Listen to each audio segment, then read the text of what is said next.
facing a new era of global warming, and in the past few years, as vast spaces in the Arctic have opened up, a scramble has ensued for the region's undiscovered natural resources.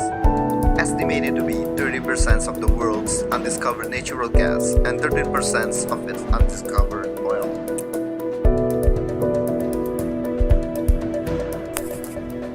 This makes a significant impact on the North Pole Arctic region as the northern ice cap melts and critical sea routes become navigable.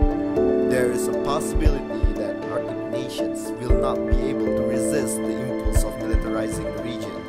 Rising military presence in the Arctic is justified by the need to project national influence and sustain claims over the region's sea lanes and natural resources.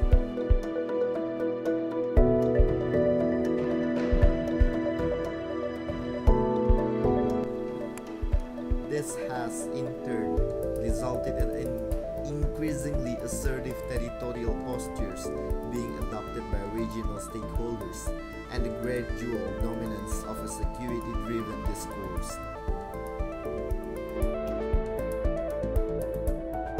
Arctic sea ice keeps the polar regions cool and helps moderate global climbing. Sea ice has a bright surface. 80% of the sunlight that strikes it is reflected back into space.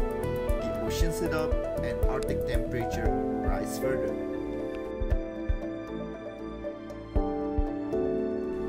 Russia's economic interests in the Arctic are based on two things: the natural resources, which is Arctic Circle huge deposits of hydrocarbons, and the Northern Sea route based on the maritime transport.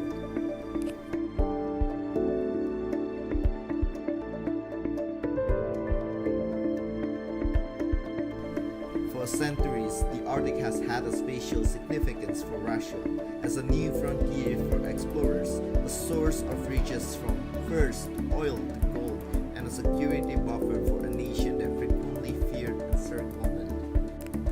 In August 27, a Russian expedition named Arctica 27, led by Arthur Chilingarov, planted a Russian flag on the seabed at the North Pole. This was done in the course of scientific research to substantiate Russia's 2001 extended continental shelf claim submission.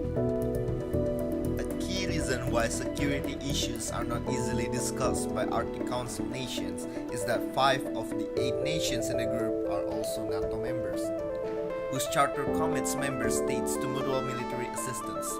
This appears to preclude the possibility of fair and balanced deliberations on the territorial disagreements in the region. The Arctic Council is formally prohibited from discussing military security in the Arctic.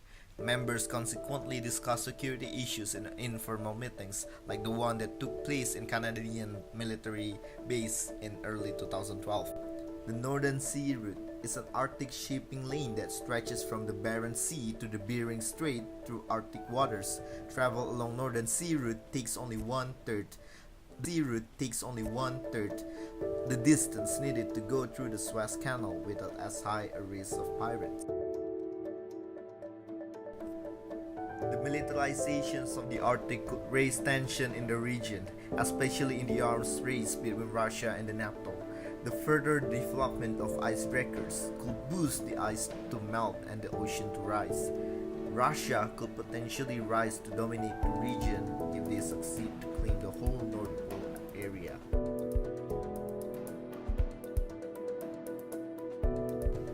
Green theory is a theory which addresses interests of nature itself rather than only the interests of humanity in the nature.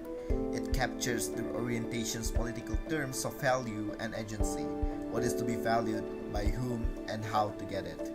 This theory belongs to the critical theory traditions in the sense that environmental issues evolve and other in the context of community and collective decision making. Most of the green theories are ecocentric, which believe that environment, living organisms, and their natural environments hold the important part of human beings' survival. They will fight for the environment and against the militarizations and human dominations in the Arctic land.